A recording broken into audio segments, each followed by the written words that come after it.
Welcome to the Men's Collective podcast. In this space, we keep the conversations real, inspiring, and challenging you to become the man you are destined to be. Your family needs you to be better. Your friends need you to be better. We need you to be better. We are your hosts, the Average Joes. Welcome back to the Average Joes Men's Collective podcast. We are your Average Joes, and this podcast is where we dig deep and push past the surface layer to talk about what it really means to be a man in today's world. Wayne is my name, and I am your host and founder of Average Joes, and as always, I'm joined today by some very good mates of mine and above average men. Jamie, Miguel, good to have you back, fellas. Hey boys, good to be back. Perfect way to finish the week, gentlemen. It's always good, eh? I love these Friday afternoons, can switch off, it's pretty good. Also have one special guest who I will introduce to you all shortly. But we are four men, four backgrounds, four unique stories, all with one common mission: to challenge ourselves and you, our audience, to step up and take control of our lives and become better men. Today's episode, bound to stir and encourage, but also challenge the inner you. That topic being awakening the warrior within, a modern man's rite of passage into authentic masculinity. In a world where the lines of what it means to be a man are often blurred, does the current situation see the need to bring it back to something primal, traditional, or even ancient? This episode isn't about outdated ideas of toughness or bravado. It is about embracing the challenges, the battles, and the trials that forge us into men of integrity, strength, and purpose to wake up the warrior deep inside all of us. What is a rite of passage? Is it different for every man? Does a rite of passage change from simply turning 18 to stepping into authentic masculinity? How do we as men shed the distractions, the comforts, and the fear that hold us back from waking up that warrior? By the end of this episode, you'll either be on the path to positive change or you'll be faced with a hard truth. It's time to challenge everything you thought you knew about being a man.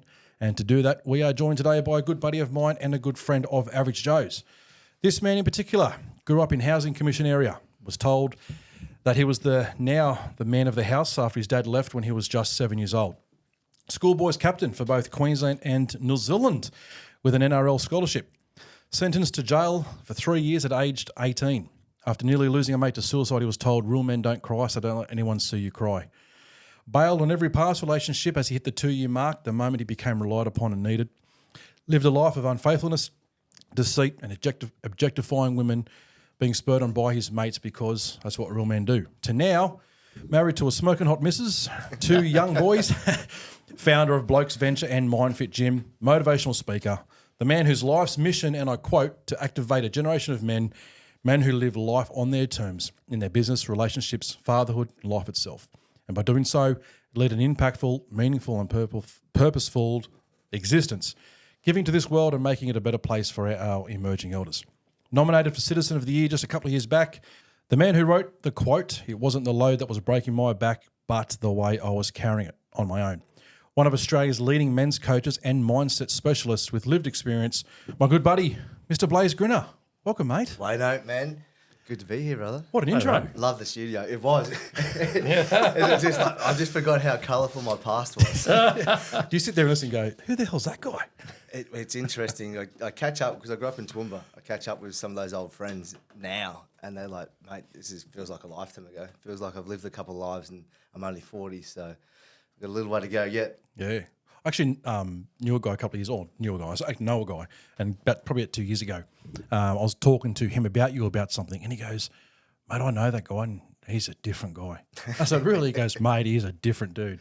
So it's good when people talk about it like that, isn't it? It is, and it's really interesting because back in the tradie days and those mates I used to knock around with, I was trying to grow, trying to evolve, and they used to say to me, "Oh, you've changed." And I used to take that as the worst compliment or the worst thing someone could say. No, I want to hang on to this. I want to hang on to all these mates. But now with the mindset, it's like, oh, we have to grow. We have to evolve and change. Otherwise, we're going to stay in those old patterns and everything like that. 100% agree with you. No, well, we're so happy to have you on board, buddy. Thanks for joining us here. Well, fellas, awakening the warrior within, the rites of passage for a modern man. I want to start by asking you a simple question. We'll start with the yes or no, and I'll come back as to your reasons why. Okay, question. Miguel, if I were to ask you what are some of the characteristics of a real man in today's society, would the word warrior be one of them? 100%. It would be. Absolutely. Jamie? I'm going to say yes, because you should protect the people you love. So I would say protector, but warrior, if you need to be, yes. Okay, I'm going to re-ask the question. Is it or should it be? I think you're taking to should it be? Is it? If I ask you right now, what is the characteristics of one of the men in today's society? Is it? That's not one of the words I would use. No. No, I think you have to be a warrior as a man in today's society. But would you see men today's society as warriors? Depends on how you're defining the word All right, warrior. we'll come back. So you're going to stick with yes? Absolutely. Jamie, you're staying with yes as well. Well, I wouldn't use that word, but the concept behind Okay. it. Yes. So, Nice. so I don't know. Would that be a no? Come on, Blase. Back me up here, bro. Well, I'm on the fence. Screwing me up. I'm on the fence too, because I'm the same with you. It depends on the context of the warrior, because the word warrior, what we see, for me, Vikings. it's like, where do we get the word warrior from? It's like Hollywood. These big pumped up muscles, the bravado, the dude in Spartan, the 300 kicking someone off the thing. That kind of, like, if I look at 300, I don't think there's too many men with backbones like that these days. But I think the context of the word warrior is stifled right now. I'm with you. I think if you're a warrior and you're the aggressor, then that's not really the way I see it. But if you're protecting your own, then I would be willing to be the warrior. I guess I see what you're saying. I guess that's where I was thinking along the lines of what it means to be a warrior. I'm thinking it's what is needed in men today, but I don't see it in men today. I think it's a much needed necessity and characteristic, but I think it's what's lacking in men today. I think men are a lot softer and a lot weaker than what they were. I'm coming at it from a holistic point of view, and the warrior being mental, not so much physical outbursts in the warrior's sense as what you just spoke about, the 300 Spartans all back in the Viking day. But you have to be a warrior, I think, to some degree. So for the physical, yeah, absolutely, to protect your family, do all that stuff. But we're not cruising around in ships anymore. We're not going to go and there's some serious laws and things that are in place now where we can't go and do that. Well, in some countries anyway. In other countries, they still run by that way of life. But the warrior I'm referring to is, I think you have to be a warrior, and it's mental, it's internal. I agree. I think it's needed. I was thinking that it'll probably be, you'd see it as we're lacking that. Oh, absolutely. There's keep it clean. I was going to say there's a lot of soft cocks out there, and there's a lot of people that it's not my fault, it's everyone else's fault. So they're lacking the warrior, opposed to owning it. Like there's a good book, a good podcast I listen to as well, Extreme Ownership. Mate, if you have a look at that, that's an ultimate warrior. But he's not going out there being brutal to anyone that he comes across. He's owning everything, even stuff that's not him. So for that mindset... So let's define warrior a bit more then. For me, when I think of warrior, going back to, let's say the Viking era or eras where there was wars and things like that, you would see the strong, like what Blase was saying, the strong macho, that kind of, bravado, the big, strong, physically strong guy. But I think when I think of warrior, I think of a warrior wins battles. And so when I think of battles in today's society, there's not so much of the physical, hard, strong battles that we need to fight, but there are a lot of mental battles. It's a mental, yeah. Yeah, there's a whole load of many other battles. Emotional battles for sure. That's what I've seen. Like what we teach around warrior energy. When we ask this debate, when we ask the man what are the attributes of a warrior, 95% of the time that when we do that, no one says the word composure. And like for us, I see what the real sense of a warrior is a samurai. Yep. They lived with honor, integrity. Yep. They were driven. They had vision, but they lived in that body. But they were very composed. They were calculated, and it wasn't from that tyrant energy or acting on impulse like we see in that 300, that kind of stuff. So that distinction with that piece of composure, I think that's super important for that warrior energy. Jordan Peterson, that quote he says, "It's better to be a warrior in a garden than a gardener in the war." Yep, like that just hits true. Like that. You say that quote again. What was it? I totally missed the quote. It's not mine. It was from Jordan Peterson. It's better to be a warrior in a garden than a gardener in a war. Meaning to have all these attributes where you're able to be like rip someone's head off if you need to, metaphorically, but just being able to be composed with that. So you have a skill set rather than just being like these people pleasers, what we're talking about, these men with no backbones or spines in today's society that won't even follow through and take action. We'll let people come over the top of them and they're being doormats. And so, rather be that warrior where you can take action, but from that place of groundedness and centeredness. So, all right, guys. So because I have an issue where I feel like there's some stages where I'm like, you see something wrong. For instance, someone parking like an idiot, like, you know what I mean, or doing something wrong, and I'm like, oh, I'll just let it go. But afterwards, I feel like that's an opportunity that I should have taken to set the world in a better thing. But then also you're like, well, sometimes it's just not worth the effort, because what's going to happen with that? And unfortunately, I don't back down. So I'm like, you know what I mean? So I'll say it nicely. I'll be like, mate, come on, you can park better than that. But then if it escalates, then I wouldn't back down. So I know that within myself, where I'm like, okay, this is so. Because I don't engage in it, I kind of feel like a pussy. You know what I mean? Like, Absolutely. If I can add to that, so I waited.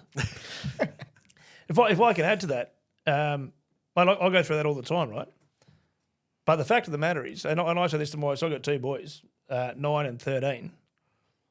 I say to them, when you guys get the age of 7, 8, 18, and you might have a beer and you go out with a few mates, someone's antagonised you through primary school and high school, and you see them out, and you've got a bit of liquid courage under your belt now, and you punch that bloke in the mouth, he falls down, cracks his head open on the curb, you're now going to go to jail for voluntary manslaughter. It doesn't matter about all the years of mental abuse, because you physically hit him.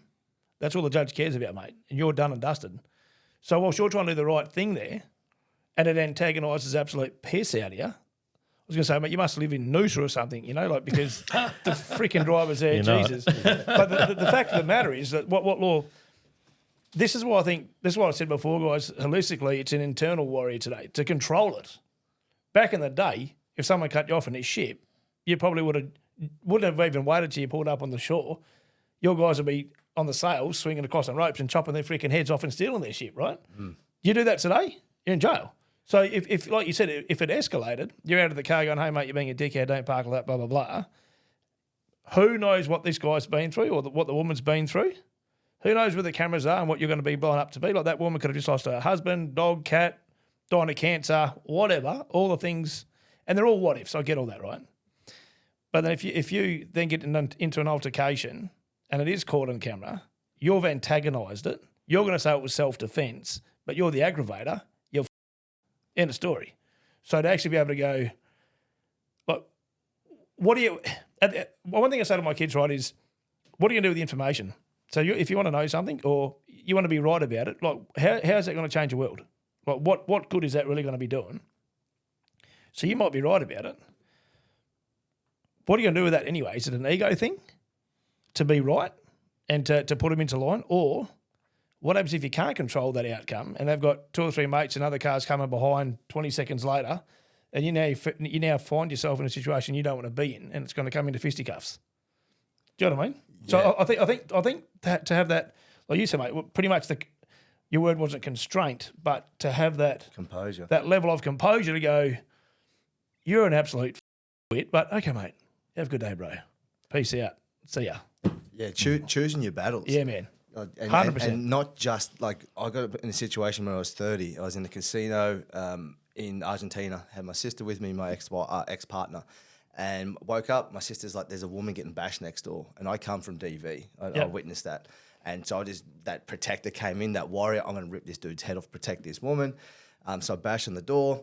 She opened the door up, black eye, bruises all over her, and I tried to get her out, and someone was holding her behind the door.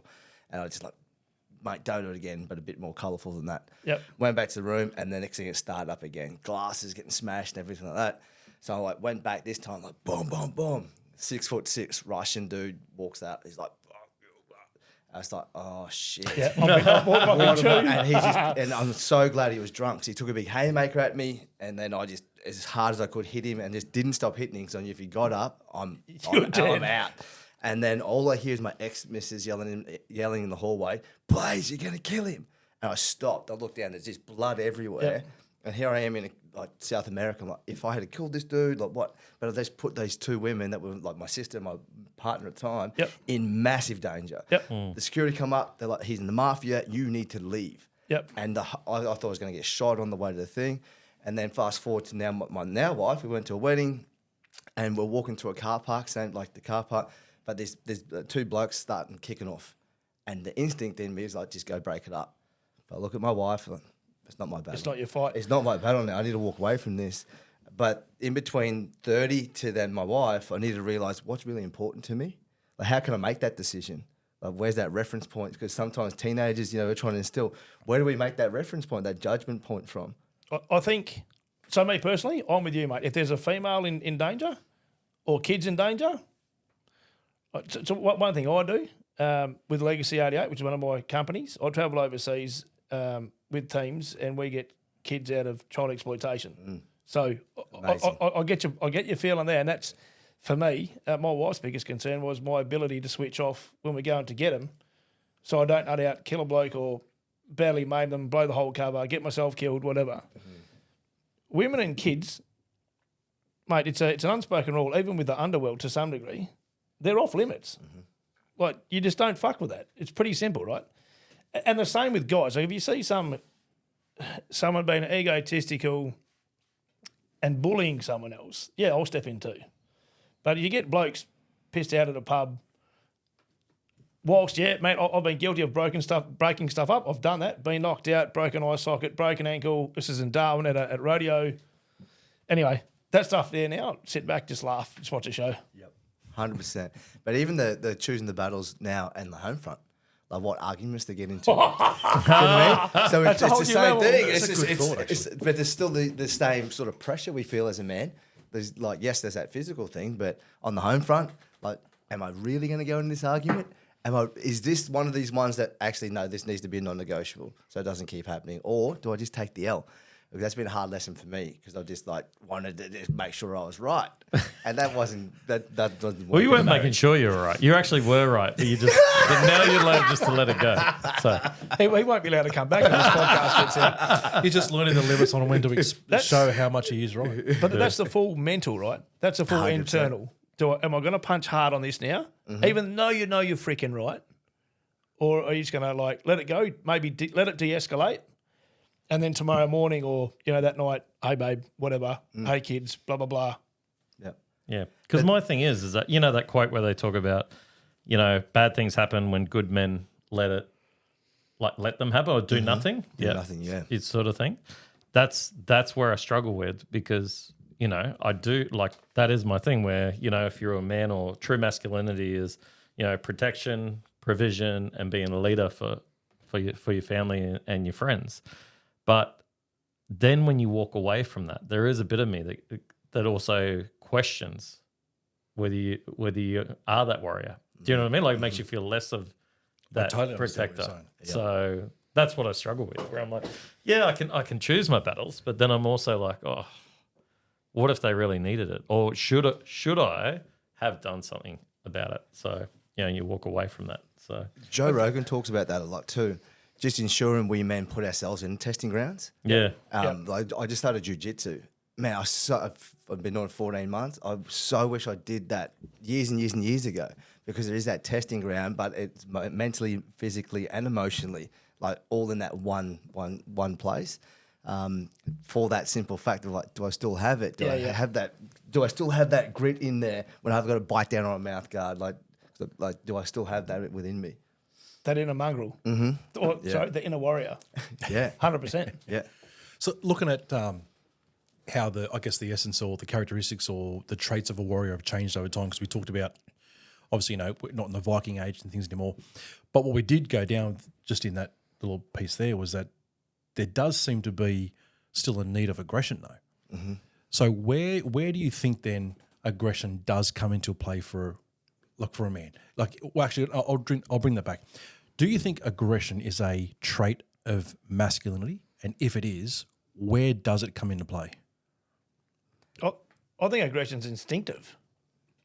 I mean, like, mate, you've had a hard upbringing. I've had a pretty rough upbringing too. So the aggression that we've seen is probably different to a lot of other people's. But instinctively, there's aggression there to like the fight, flight, or freeze. To either be submissive or be the overpowering one. So in a situation like you were talking about before, Blase, when you went next door and bashed on that hotel room, you're saying you look back now because your situation in life's changed. You're now married with kids, and so you look at your family now and you go, you know what? If I was in that situation again, I wouldn't do it because your situation's changed. That's not saying that there's no need for aggression.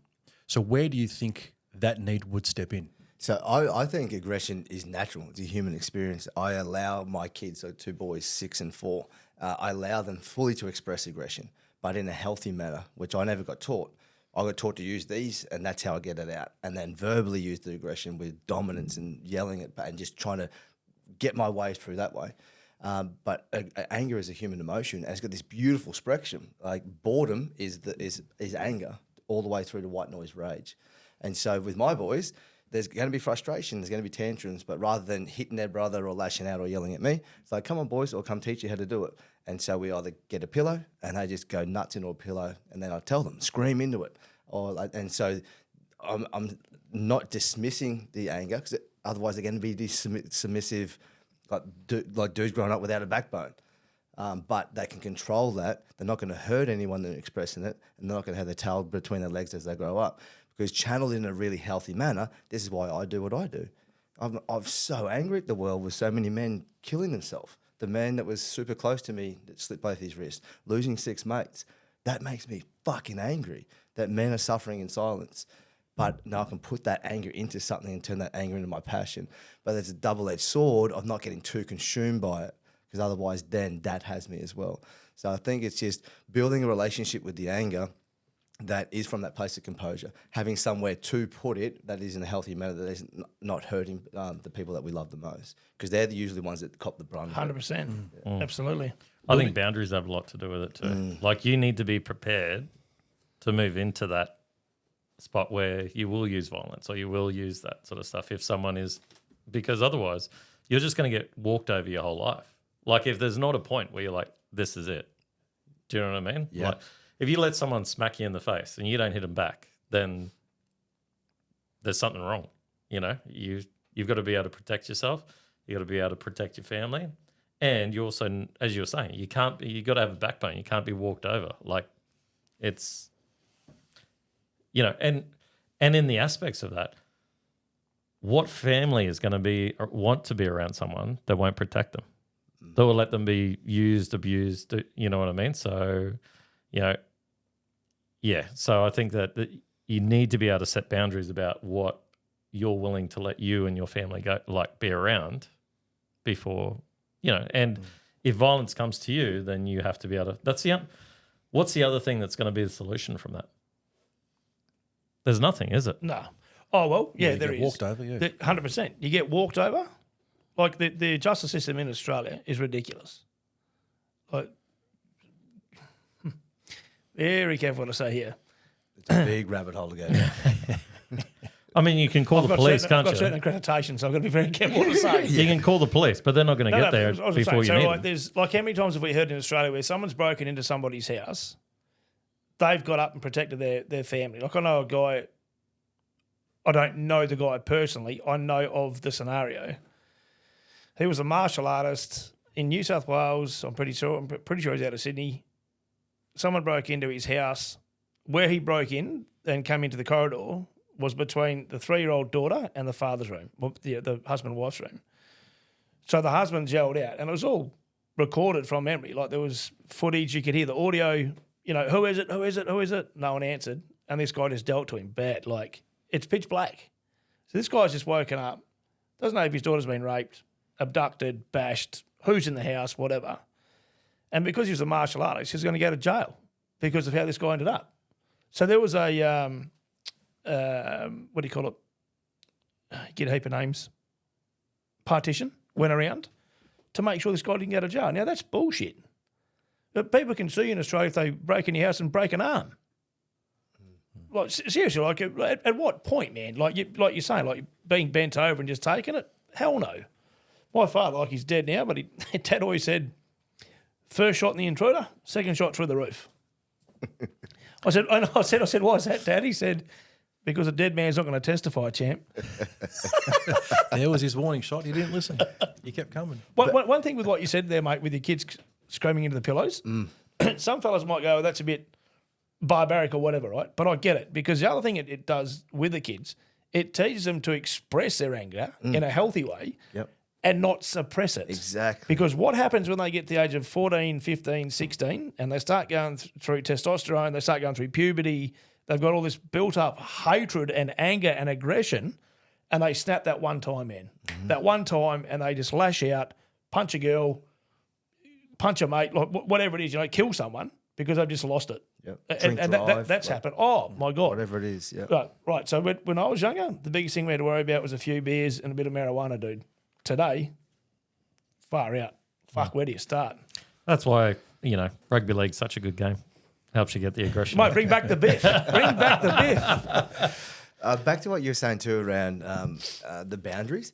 I think with that aggression, also the conversation around assertiveness needs to be there as well. So I think that's that component of what's missing in a lot of men is that assertiveness, not being able to set a boundary or then follow through with it, because so many men avoid conflict with women or arguments with women. Oh, it's easy to shut up, stonewall, walk away, and just put up with that rather than actually being assertive like, hey, I don't like this behaviour in a marriage, with mateships, in whatever scenario it is. I think that aggression and assertiveness, that's that fine line, because we don't want to be too aggressive when we set a boundary, but we want to be assertive. And then how do we balance So is that half vulnerable? Like being assertive but being vulnerable? Like, I find it vulnerable because it's new to me. It's something, because I was a rabid people pleaser, people please everyone. It's only been meeting my wife that I've now started being, hey, this isn't cool. I've learned how to say no, and that's a sentence, because I used to be a yes man. And so it has been vulnerable for me to say, hey, this isn't okay. I don't like this, or I want this. So it had to be, it was vulnerable within myself to figure out actually what I wanted in my marriage, what I wanted in my male friendships, the depth I would want in those friendships, and all the relationships that I have. Yep. Do you think you can take that too far? Because my first wife, I was like definitely a yes man, and I was just like, I felt lucky that I was, in love sort of thing, but then after that, and after a lot of controlling sort of behavior and stuff, and after the split, I was like, I'm never going to let anyone do that to me again. So, and now that I find that I'm probably too far the other way, where I'm like, if something gives me the shits, I need to make it known, and it's probably not necessary. So, can you take it too far where you're like that? You're too assertive about everything. I believe so. I think that we overcorrect in so many different things, whether it's assertiveness or whatever. I know that looking at how my dad brought me up, I overcorrected massively to do exact opposite of how he brought me up. So I think that's just a unique situation for all of us to figure out that dance of like back to that choosing our battles. Yeah. Like, is this one going to be the one we just let go through the keeper? Or is it actually, I need to nip this in the butt, otherwise it's going to keep happening again and again and again. Yeah.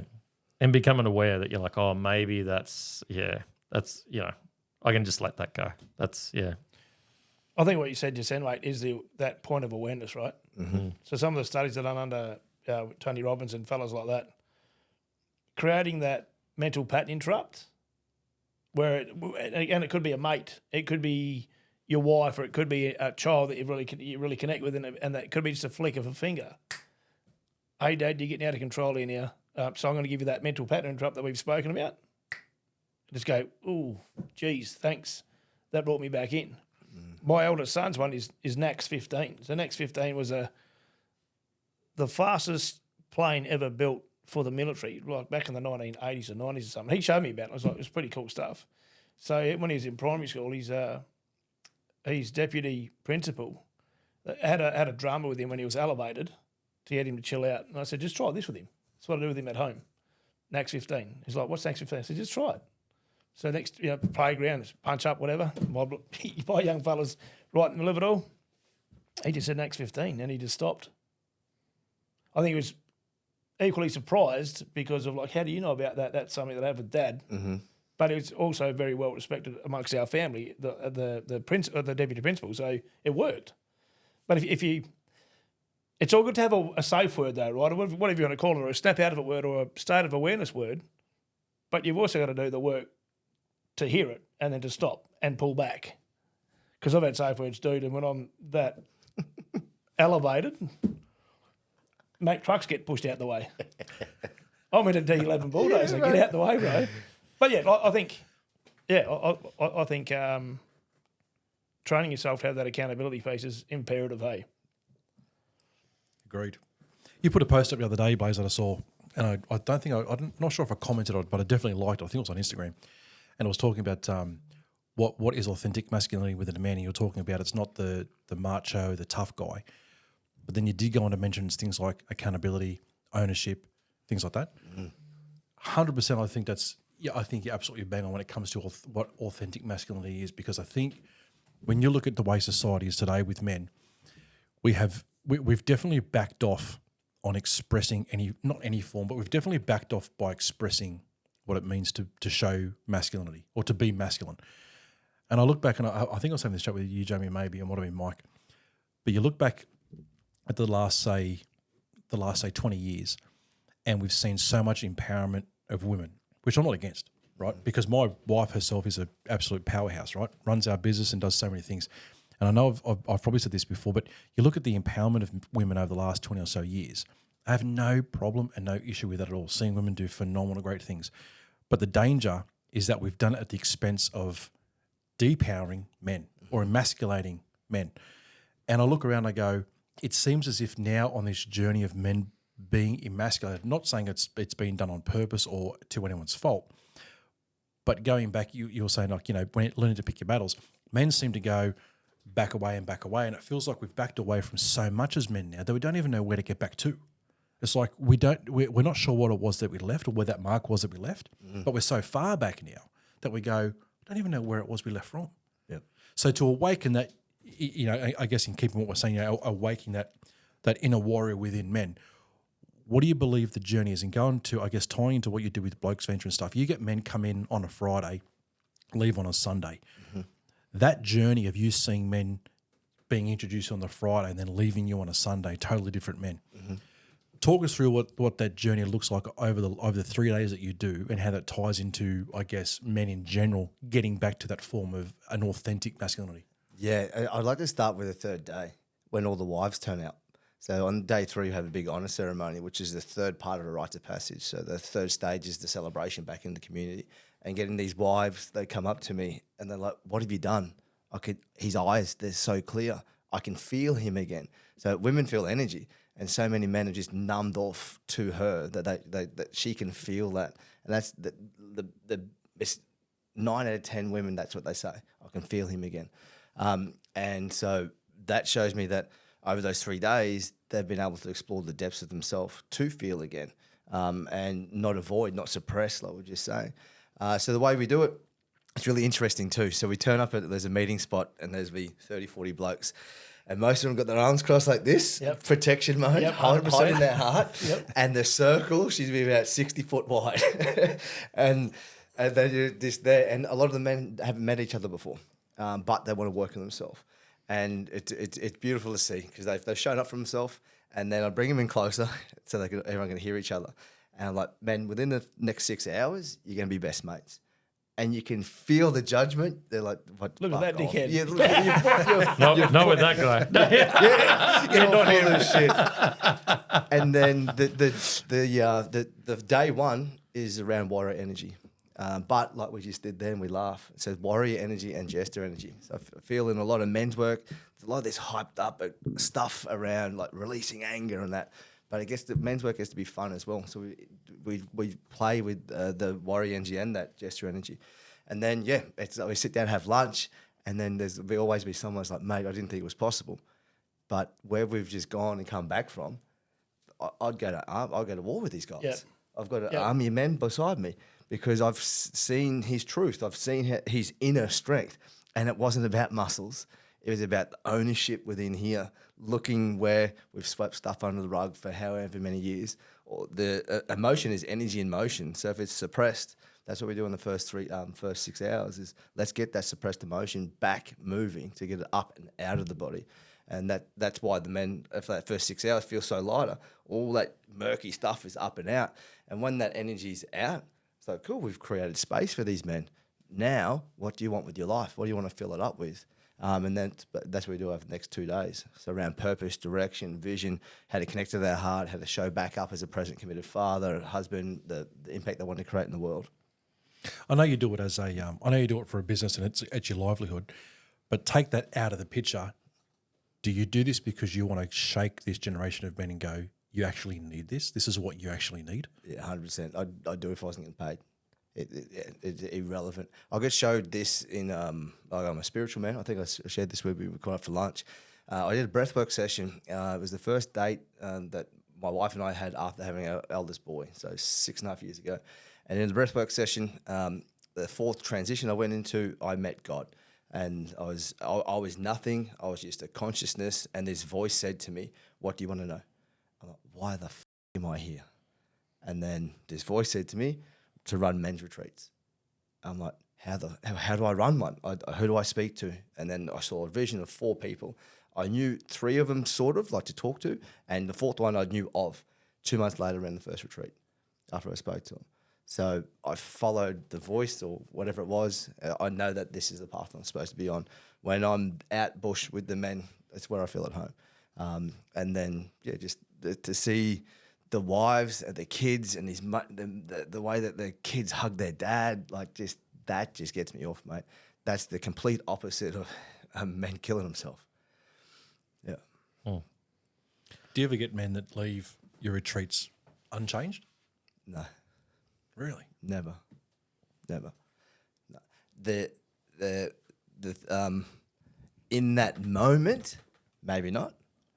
But the thing that landed for him may still keep working, and it might be 6 months later, because we work with them for a month afterwards as well. And so that integration process is really, really important. But there hasn't been, there's been one man asked to leave. We've had hundreds of men go through it. He asked to leave, and we let him go. It wasn't aligned with his belief system, which was cool. But You're just like stand and point and laugh as he walks out, or Did you make him ring the bell? Ding. it was hard, man, because it was we preach like non-judgment, where who gets to say what's right and wrong, and then he just couldn't see that. It's like, cool, it's better probably for him not to be there. It just wasn't for him. So, which is less than 1% of all the men that have gone on that journey. What do you find your biggest? Look, I've got an answer in my head from things that I've experienced, but from your personal experience, like when everybody's there on the day, and like you said, you work with them 4 weeks post that. What's the biggest challenge for the individual men after that? Post it. Yep. So it's you go to a retreat. And this is not just my one now. This is any retreat. I've been to heaps of different workshops. Yeah. And so you, the individual, go to do that thing.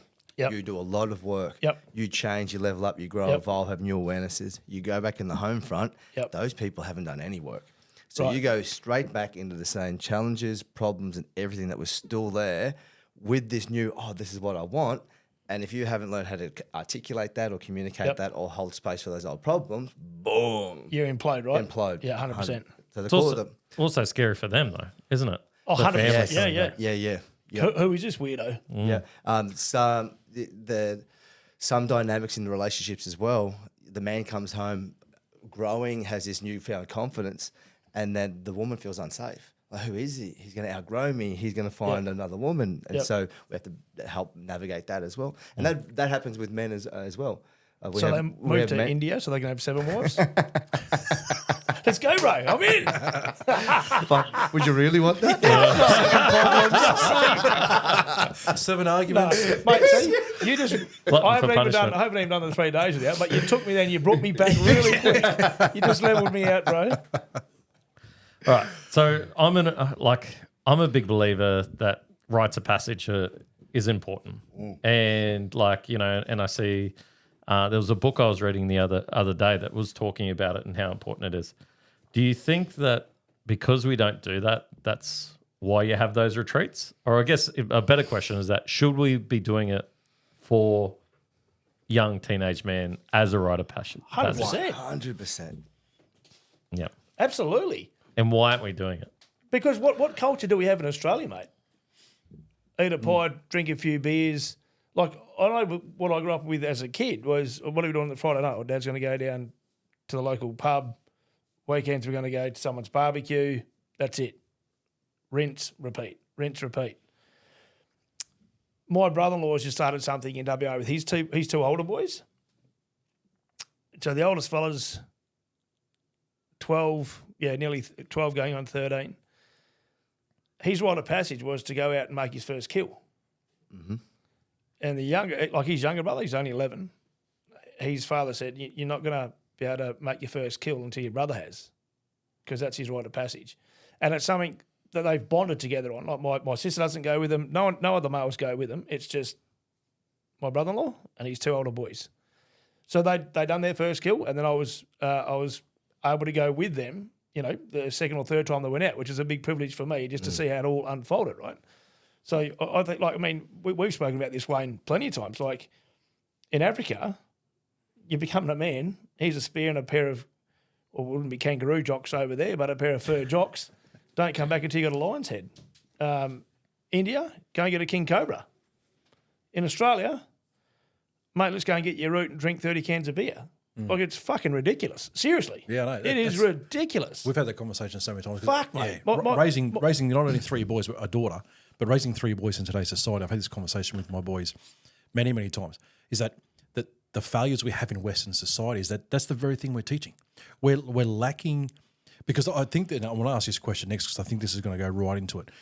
When you go back into your question, Jamie, to tie into what we're saying here, the younger boys, that seems to be the problem. We're not taking any adaptations or any cultural, things that common things that happen in other cultures where you do see that exact thing, where you take boys at, say, a 13 to 15 kind of age group, and you're sending them out there with a task that requires courage, it requires facing a fear, it requires taking an action to then come home. You do exactly what Miguel says. You step into Western culture, and it's like we're letting these boys be, one, parented and raised by media, celebrities, now social media, video games. Because nothing's really happening, we just kind of sit back as parents and go, oh, well, they're growing up. But then they'll get to 16, 17, 18, and we seem to pat these younger boys in the back the moment they either get drunk for the first time or lose their virginity. And then we follow it up with the phrase of, well, you're a man now. And you go, really? Correlate that to what's happening in other cultures. You're seeing other cultures where these young boys are faced with what it takes to what we now know as men, but we've had to learn that to get to 40 and where we're at. We look back now and we go, now we know what it takes. Not so much what it takes, but we know what the attributes of a man are. But we definitely lack that in Western culture. But you tie that into, say, what you do, Blase, on these retreats, right? Because we lack it in Western culture and we're not teaching these young boys at that age, you're now dealing with men 30, 40, 50 years old, right, that haven't had that rites of passage as a boy. Does it now, because they haven't had it at that age, does it change, or is the approach different to when they're now 30, 40, 50? For us, no. So if when a boy turns 12, he can come on this retreat, and that he gets treated exactly like a man. There are so many men that turn up this retreat, boys in grown men body. What a great way for a rite of passage. They haven't stepped into their own manhood. They can't hold themselves. They don't know how to show up in this world. Back to answer your question of why isn't these rites of passages, is we go back in these cultures we're talking about, that rites of passage, everyone in that community knew their role. Our whole thing we're saying right now is men don't know their role in society. The feminist movement was there. Now men are trying to figure out who the fuck we are, and we're just figuring it out. And there's a few of us that are starting to put pieces together. Hey, this is what we feel is needed for this younger generation of boys and girls to be led by men. And so how do we develop a rite of passage off that? And that's how we've put together ours of what attributes do we feel? And we don't know everything. It's just men, how to feel emotions and not avoid them, suppress them. Men, how do we find that purpose that's within us, not external of us. So we're not seeking external validation to get rid of this people pleaser. Men, where we celebrate each other openly rather than this tall fucking poppy syndrome that's rife here in Australia. So everything that's wrong with the world or ineffective with the world, how can we combat that and teach it an essence of men taking ownership, responsibility from the self, and then design a right to passion off the back of that. So that's how we did our research. So with all those tribes, we looked at all of that. Like, what's the common through line with all these indigenous cultures or Eastern cultures? They all had a connection to country or land, had a connection to spirit, and they all knew their role in society. And we go back 200 years. White men in Australia, we're not from here unless we're Aboriginal heritage. It's why so many white men here in Aussie feel lost. I think another big thing. Perfect sense. Yeah, another big thing too is that men don't actually see themselves as valuable. You know, they actually don't realise that they are an integral part. And if you do have that masculinity, and if you do actually stand for what's right and wrong, you're an amazing person, and you should feel proud about yourself. So I think that there's not enough men out there that actually realise how good they actually are. You know what I mean? They believe Absolutely. You know, yeah. Those Is that because we're because of so much technology around though, mate, with so many different forms of media inlets that they're judging themselves against what they see peers doing and all the rest of it, rather than going, this is my... I personally think the most powerful thing is, like, in a leader. A leader's not being a director of people. A leader is someone that can lead on their own journey and stay true to that journey because they want to build, right? Well, mate, you touched on something earlier. You said mates of yours have said you've changed. Dude, I know what you're saying, mate. Like, no, I haven't, man. It's still me, bro. I'm still hard to do, whatever, blah, blah, blah, to the point where it's like, thanks for noticing. You fuckers haven't. Catch us later. Yep. And like, good people, but just pissed every night, same shit on the weekends. yeah. One thing that, and you had the luxury, or say luxury, you had the pleasure of meeting the gentleman that founded Destiny Rescue. I took you out to lunch with him. Same guy that I went with first time I went overseas. Him and his international director of rescues said to me, just imagine, for boys' 18th birthdays, if we brought them overseas to rescue kids. So I done that literally on my 40th birthday, not the exact date, but within a month type of thing. I'm like, mate, what do most Australians, what can they say when they've turned 18, 21, 30, 40? Smashed. Yep, drunk, hungover, took me 3 days to get over it again, don't remember fuck all about it. Opposed to having kids, 18, 20. What did you do for your 18th, mate?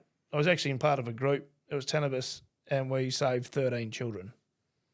Yep. That's a pretty cool rite to passage. Or, like you were saying, the age of 12. I think you're right onto it, to be fair. Like, at that young tender age of 12, well, I shouldn't say young tender age, like it's that age of they're no longer a baby, they're not a man, they're in purgatory, they're right in between all of it, right? So that's when you need to get them and then go, cool, you've done this. Dude, I'm getting goosebumps. Like, you've got to, not so much hold to the horse, but this is what has happened for the last 200 years. Mm-hmm. This is how you can control what you are, who you are, empower yourself, grasp it, and go.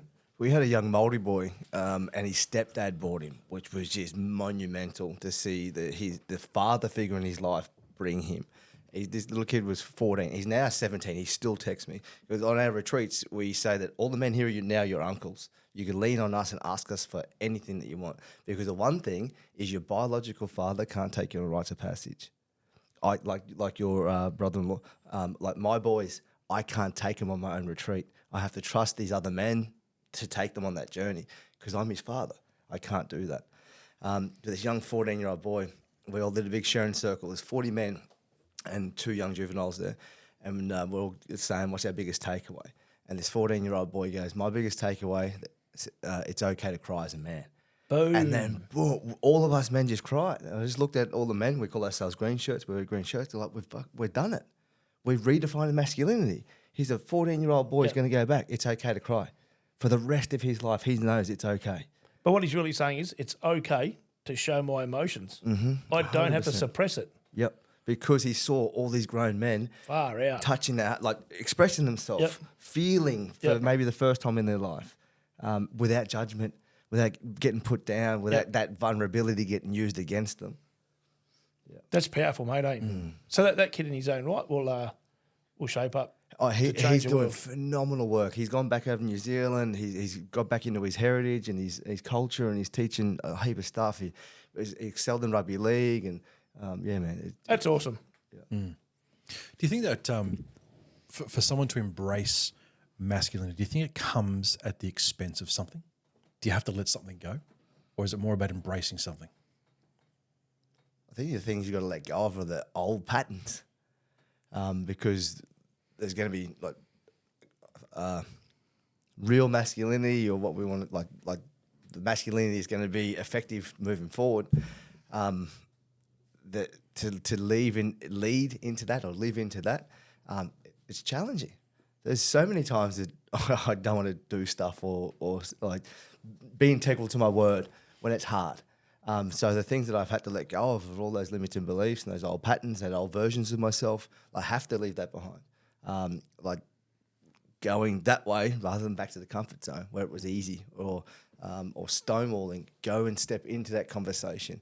So there is things I have to leave behind, and it's usually the old version of myself or the way that I used to act. I think what you said with beliefs, because growing up with like a single mum and stuff, and there's research done on it where they say, they're trying to teach you how to be the man that they wanted, but it's actually not really a man. Do you know what I mean? So they're like, don't be like this, don't be like this, don't be like that. And then letting go of those beliefs and actually going, it's okay for me to actually, as you said, it's okay for me to be angry. It's okay for me to cry. It's okay for me to want to be more. And it's okay for me, not to want to mow the lawn today. Yeah, it's okay to me. It's okay for me to ask for what I desire. Yeah. It's okay for me to ask for what I need. It's okay for me to put myself first, because we've been taught women and children go first. Yeah. Boat's going down. It's ingrained into little boys. Yeah. That's the biggest thing I learnt when out of the divorce, and I said it so many times, is that, it's like I have to put myself first. And one of the biggest things that made me think of that was that I asked myself, do I want my son to do what I'm going to do? Do I want him to put everyone else first before himself? Or should he actually be able to get what he wants out of life? Yeah. So on that note, you can't put anyone else first if you don't put yourself first. Because if you're not right, how can you put them all first? And seriously, right? Like it might sound a bit like an oxymoron, but it's true, man. Oh, but the saying, you can't love anyone until you love yourself. Yeah. You can't give love to you. I love myself every you can night. feel it. Ooh, yeah, water bill's going up. One thing that you asked here, Wayne, mate, my answer to it would be, I think it has to be both, to be fair.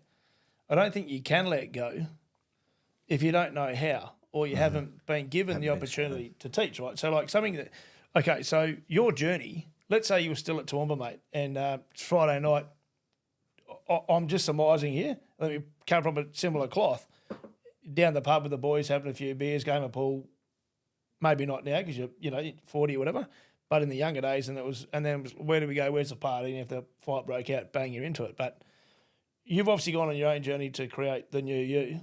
I've done the same. I think we've all done the same to some degree. Where is the opening for the people in the world that want to go, you know what, boys, it has been a ride, and I am changing. I am not the same me. See you later. Like you're creating that for them at the age of 12. Wayne's creating it for Wayne welcomes anybody into AJ's. But where is the rest of? I couldn't say that really the rest of the world, but where's the rest of Australia to help them get that trajectory, or where's that conduit, I suppose, to go from, hey, I want to change, but how do I change? Do you know what I mean? Does it make sense or not? Or have I confused everyone? No. Over the past, say, 10 years, I really feel it's starting to get more normal for men to open up and talk. And there was a big push, and it was the global media got behind, or Australian media got behind it, around suicide and men's mental health. Yep. But I think we're at this point now, like you're saying, let's stop fucking talking about it. Everyone knows this is what we're dealing with. Let's start looking at the issues that cause that mental health. DV, men not seeing their kids, financial pressure, relationship problems, men lacking self-worth. Like, let's start opening up those conversations, not just that surface level stuff. So I feel like if men like us and other gentlemen that we know with men's movements, get on national TV, radios, and just get into the mainstream. Yeah. And that's my legacy, Yep. is to make men's work mainstream before my last breath. Yep. And the quickest, fastest way I see that is through Channel 9, Channel 7. Like get The in biggest front of media people. platforms, right? Exactly Yeah. right. In front of the masses. Yeah. Not all of those people are going to want to hear what we have to say, but there's going to be some men like us, like, there's got to be a different way the way I feel right now. Yep. Because I feel suffocated. I feel like Yeah. Groundhog Day. I feel like life's doing me. Can I say something though? It's not the new you. I think what men do is that we go through this thing and actually we realize who we are. It's the authentic you. Agree. You know, that's actually who you were when you were young. Like, you know, we didn't have a problem asking for what we wanted. We didn't actually question ourselves who we were. You know, it's just rediscovering who you actually are after everyone else has tried to push you in different directions. I think that ties in perfectly into what we're talking about in regards to this topic about awakening in a warrior, because I think a lot of the time, tying into what you've just said then, you can easily think that, oh, I'm not that guy or that's not me, which is then why you start to search for a new you, when really it's the waking up of what is in you. You just didn't know it was there. It's like it was asleep or just never been revived. And getting men to realise, no, that is deep down in you. Let's get it out and let you embrace, because that really is what your identity is. It's all that stuff within you. Well, through through all the generations, men have fought for things they love. Yeah. So it is in you. You know? So I think everyone can be a warrior. Not a warrior, a warrior. Warrior, not a warrior. I'm the warrior. I used to love that quote. It's funny you mentioned what you just said in that place, because we touched on that when we had lunch the other day about, and I know you and I were talking about it the other day as well, Jamie, but Blase and I mentioned that at lunch about so many groups. Now, it seems as if, go back just a few years, a lot of attention was given to it, but the attention is all around awareness. Okay, we're aware now. Like, we're aware. And if you go back, and again, Jamie, we talked about this about, you go back to everything that we've done, especially within Average Joes, we've done it literally exactly in line with what you've just said, Blase, on how go back to the issue, go back to the causes on why men end up over there. Because we're giving so much attention to over there, which is the end result. Now, me being a plumber and being in the plumbing profession, it would be stupid for me to go around and just make people aware of their plumbing problems and do nothing about it. That's not a tradesman. That's not a business owner. I'm just here door knocking just to let you know that, raising awareness that there's drainage problems in the area. All right, enjoy your day. Like, the stupidity behind that is crazy, but we do that with issues around men, and when it comes to mental health, we're quite happy to display and put banners up and go, oh, we're here to raise awareness. Great. And what else with it? Yeah, where's the follow through? Well, nothing. And that's what I say. You go right the way back through right to the point where we started Average Joes to where we're now. Everything within our topics is to get men to look back here and go, right, before you get down there, let's look at things here. How do you become a better man here? Within your business, within your relationships, within the community, within yourself, finding out who you are, challenging yourself within that to make the change to be that better man, then you won't end up over there. But there's so much focus on over there, but we need to shake men and wake up that inner them and get them to realise the value in who they are and who they really are. And that's, I say the problem, but that's the solution, to shake men and get them to wake up. And that's what I love about what you do, Blase, on these weekends, is you're getting men walking in one day, walking out a couple of days later, finding out who they are. And their wives finding out who they are. Their kids finding out who they go, wow, was this in you this whole time? Yeah. It's super important. It's so needed. Exactly what you're saying. Just no more awareness. Let's take action. That's what warriors do. Warriors take action. Mm-hmm. There's a saying that's if you want to go somewhere you've never been, you've got to do something you've never done.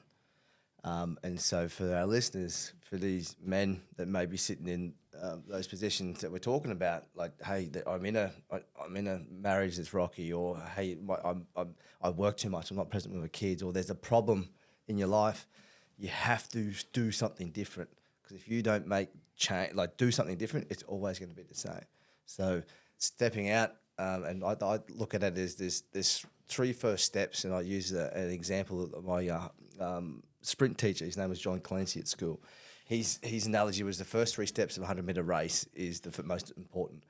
Even though manhood isn't a sprint, like it's a long, slow burn, like the marathon. Certain parts of manhood are a sprint. For you. But that first step is that ownership piece. That like, hey, something's not. I don't want this situation in my life. I don't want this like Groundhog Day, or I just don't want to be here. I want change. The second step is to look. Go find somewhere that you can find support. There's a lot of charlatans out there. You and I spoke that at lunch the other day. There's so finding someone that you trust, you resonate with. My advice is go to their page, have a look at their last 10 posts. You should be able to find out who they are within that. If it's all highlight reels, don't go there. If they're not showing you the depth of who they are and that life as a man is challenging and hard and their own stuff, I wouldn't trust that man myself personally. And then number 3 is the next bit is to reach out. And a lot of men do the 1 and 2. And there's so many men right now sitting as spectators in Facebook groups, on platforms, watching people's content, and they're just sitting on that fence. Brother, take that jump, take that third step. It's the most important of this race of manhood. It was the scariest one I ever took, but it was the most valuable one I ever took. Let me ask you a question if I can. Can I just add on to something you said first, right? And don't be afraid to invest in yourself. Yep. Because, every cent that I've invested on personal development, I have never, ever regretted it. It's been the best investment, So yes, I know as a man, you normally put everyone else first, but you can be so much better by investing in yourself. Discover multi-award-winning real estate with podcast sponsor One Life Property Group, based on the Sunshine Coast, Queensland, specialising in everything from high-end duplexes to multi-residential developments, ensuring the highest quality workmanship. Visit onelifepropertygroup.com.au today to achieve excellence in your next property development. Yeah, I have a conversation. I'm in a conversation right now with a man with that. And it's really interesting because materialistically, he's really well off. And then he's in the conversation like, oh, wow, it's that much. It's going to cost me that much to work with you. And I was like, man, this isn't a cost. This is an investment. How much money have you spent on your business to build it? How much money have you spent on your marriage, the cars, the house? How much money have you spent on your travel, your holidays? What about that coke habit? What about that alcohol that's getting you into this point that you want to work? And now you don't want to put this money to invest in yourself? That's where our mindset is. We're so being conditioned as men to provide for everyone else, but then when we boil it down to it, it's also time, money, and effort. So there's a part that we uncovered with this gentleman. It was tied to his worth. He didn't think he was worth that much. Wow. When we actually dug, because the first thing is the money, and it's like it's not the money, man. It's how you value yourself. And then when we got to that, he's like, dude, I'm in. Let's go. Wonder why men don't see so much value in themselves, eh? Because we don't put ourselves first. Haven't been true as a generalization. And so on that note, like I know personally myself, even as a young child, there were times, and it's not because I'd been naughty, got in trouble. I'd be sitting by myself and going, I don't want this. There's more in life, and you could feel it, or you knew there was something there, but you didn't know where to go, how to get it, what to do, blah, blah, blah. I think everyone's sitting here, and I think every person in the world has gone, this is not what I thought my blueprint would be. What do I do? Where do I change? So it's a question of all of you. You've already pretty much, said lean into people that you trust, and someone that's like, it's got runs on the board. It still runs on the board. This doesn't mean material runs on the board, but someone that who you know they were somewhere, who has changed and gone against all the grain and keep fighting to be the better version of themselves, or the best version of themselves, and they'll still learn, they'll still re-educate. So have you guys all sat around at some point in your life, even from a younger age, and gone, I don't want this, there's more to life, I can feel there's more, I want more. Absolutely. And then, is it because mediocrity's there, and it's easy to go, fuck it, we'll go down the pub, start next week, have a few beers, bit of Netflix. Yeah, 100% I've done it. But also, I've also been there where I'm like, it's not even fucking worth the effort. You know what I mean? As into And change. I've been trying so hard for so long, it's not even worth Yep. it. Do you know what I mean? Yep. But then when you have a reason to get back up again and go again. Yep. Do you know what I mean? Like then it's easy again. Do you know what I mean? So I think that you working on yourself because did a lot of self-growth and then, things didn't work out the way you want. And I think a lot of guys just from that point just sort of give up or they just like, oh, it's not going to get better and stay in mediocrity. Mediocrity? Yeah, there you go. Mediocrity. Yeah. They chuck the towel in, right?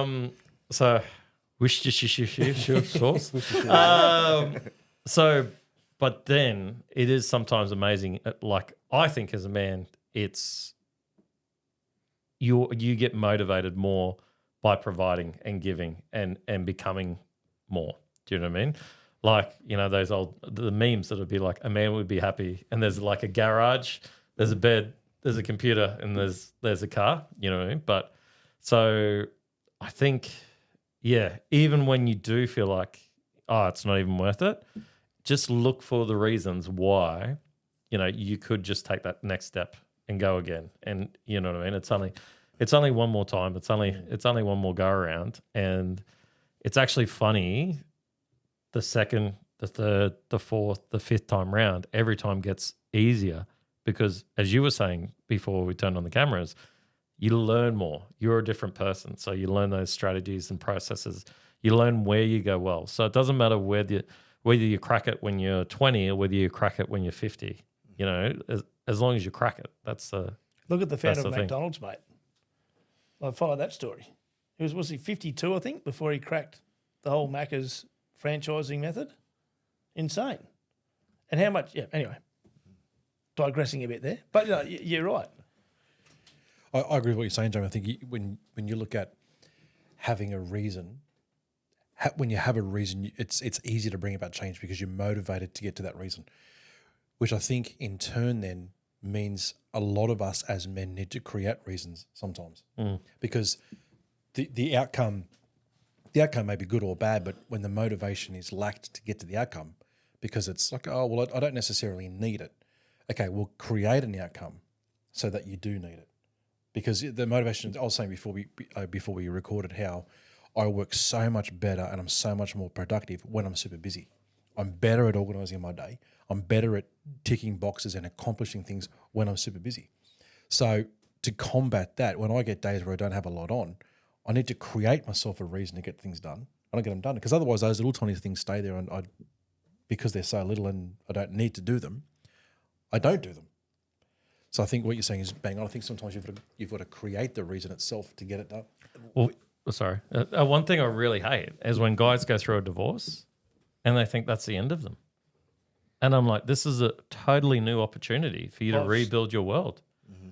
Like your life could be better than it ever could be. But because you're so hung up on the past and you're so hurt and you can't get past that hurt, that you don't open up the opportunity that's going to be for you to become the better person, for you to find the person that's going to motivate you to take you to that, you know what I mean? Like the next level. Like if you have someone that appreciates you, man, that can just be jet fuel for a man, And you take divorce out and then you put not seeing your kids, losing your job, someone dying, and men have these crises.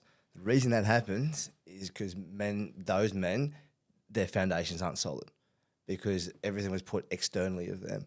And so for the men that may be going through that right now, where to start is your value system, your core values. What are those things? Because no matter the identity that you have, which is husband, father, business, or whatever it is, whatever gets taken away, your values will never, ever change. And they're a cornerstone. They're a cornerstone to your manhood. So many men on this planet are unconsciously living to their values. If we were consciously in the forefront, living by them, when that happens, you would understand, cool, this is going to fucking hurt. It's going to suck, but I'm good because I know who I am.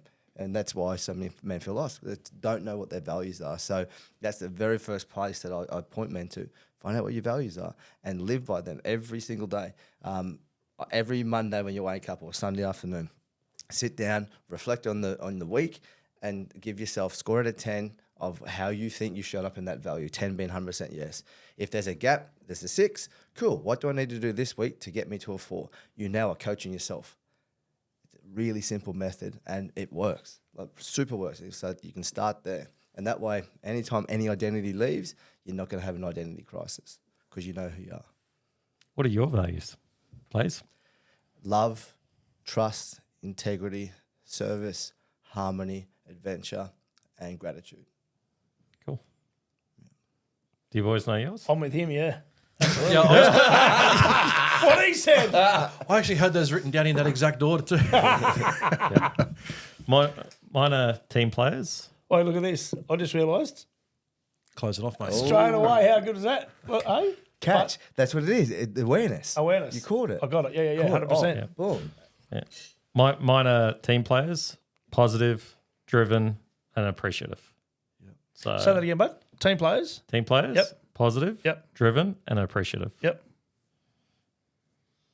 So I know what mine are inside, but I don't know if I've ever put them in. Verbalised it. Yeah. Like or put them in some kind of order to go. But I do definitely I value integrity. Hence why a lot of the topics that we've done leading up to this have been about that. Like, you know, the camera's always rolling and things like that. About being the same man in public and being the same man in secret. I'm big on that, right? God, there's a ton I don't know. Actually, I've just been challenged right now thinking about it. I'm going to write what my values are down because you answered them super quick. Yeah. And there was like 19 of them. You asked me to bring a book. As You it wrote- happens to be. Blaze, you write yours down, don't you? I You wrote them down. used to, Yeah. but now I know them consciously. And so within we got an online portal called the MindFit Gym. And so part of every Monday, the men have a journey tracker. So the journey tracker, they come in, and myself, my coaching team, we all do it. So we track our values, and we have to write it down. So every week, 52 weeks, we have to physically write it, score it out of 10.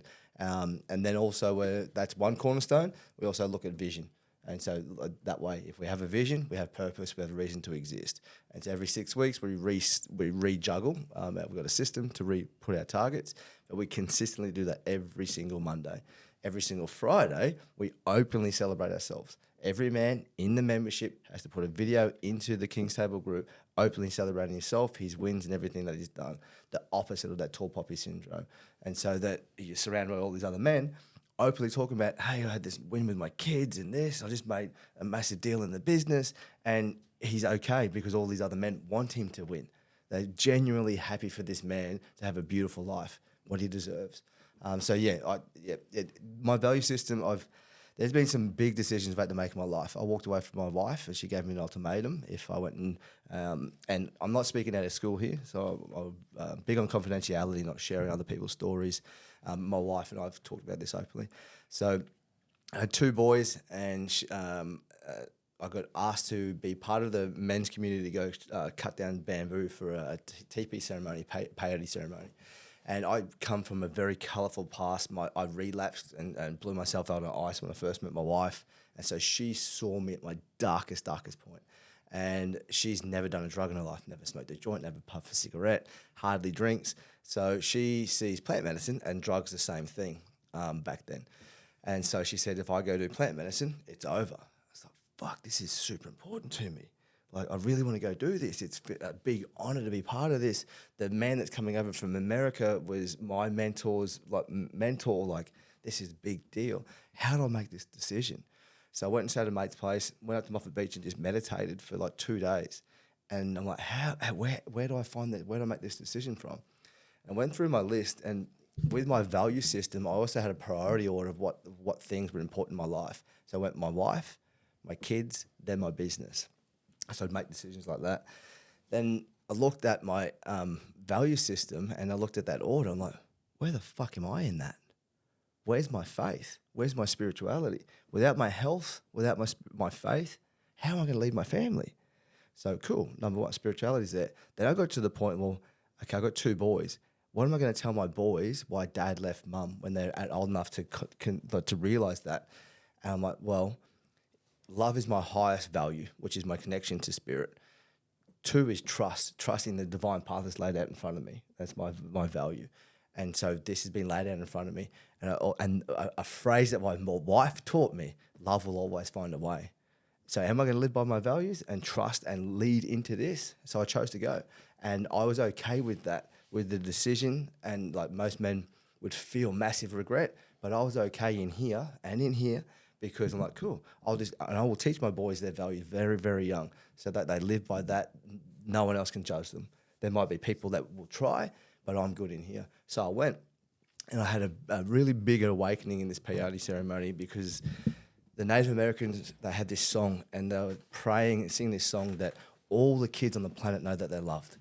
And I just bawled my eyes out because that's what I believe. That's what I want for all the kids on the planet. And these guys have been, a tribe of people have been praying for this for eons. So did that thing, and then why I got out of it, I'm blessed. Did the personal development blues. Oh, fuck, I'm out. I don't have a home right now. so went back to my mate's place, chilled there for 2 days, and then rang her, and I'm like, hey, I'm coming home. And she was, yeah, cool, you can come home, get your shit. Get home, all my stuff's out in the lawn, out the front. I walk past all my stuff, I'm like, hey, come sit down. And she says, what do you got to say? And it's like, I found this really beautiful place within my heart, and this is how I made the decision. But from now on, I want to be with you. But from now on, we pray. I want to live in a complete state of gratitude every single day. I want our children to know those animals aren't from Woolworths. They're living sentient beings, and we're going to be grateful for their life that we're eating.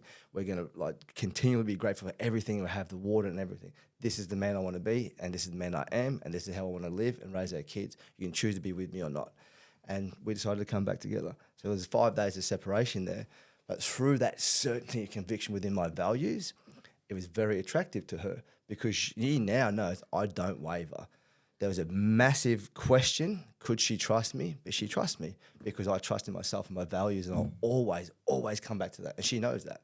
And so, yeah, and there's been a couple other big decisions in my life I had, like, how do I make this? Come back to my values, run it through it. Is it in alignment? If it is, yes. If it's no, no. That's powerful stuff, man. That's awesome. That's interesting. Yeah. How long ago was that? Couple of years. So our daughter's 3, so it would have been maybe 4 years ago. I think Oak was a baby, so yeah, he's almost 5, so maybe 4 years ago. Mate, respect for that. Because Be honest, mate. It was only on Sunday. You haven't even seen it yet. He's actually here to ask for a room, Wayne. Wondered why he bought a pillow. What the Blase bought a pillow here for? No, because most people, and myself included, are, like, I don't know what I would do. Like, you know what I mean? Like, I might even crack. Like up until finding men's work. Yeah, that's a good point. Up until finding men's work, I would have put my tail between my legs, and I've done that in so many relationships where this ultimatum came down. Oh, yeah, sorry, darling. But then I had to realise what was important to me, what I valued, and really had to sit with that. And that biggest realisation about my spirituality and faith is before any woman or anyone else on this planet. That was deeply important, and my health. And so it's nice now because now I have a boundary, like my non-negotiables. Like that time's very, very important for me. And so that's where I get to set boundary from. So with that, Jamie, adding to what, sorry, Wayne, You're right.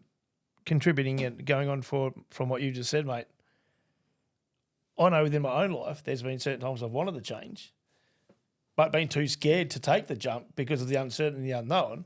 So better the devil you know than the devil you don't. I know there's millions of men and women, still sitting in a specific environment that they don't want to be in, but they know it and it's easy. So they'll stay there because the unknown's too scary. But the unknown can be the best thing that ever happened to them. Yeah. Because thinking of what the story you just said, there are a lot of people I see where their relationships do break down, but it seems as if it's I'm going to pack up my ball and go home and leave. Whereas yours came from a place of you finding that you valued yourself. So if anything, that sounds like to me it was that she found attractive. Whereas a lot of men or women even leave and just going, I've had enough and I'm out of here. Whereas yours was, actually, no, I value me. And I'm choosing to stay here and I want to stay here. Yeah, this is the man that I am and this is the life that I want to lead. Do you want to meet me here? But it hasn't been a smooth sailing. Like we got really rocky. It was maybe 8 days ago. It was just we were really at wit's end, like two billy goats. And so we got this process called cleaning the slate, and we did it 2.5 years ago.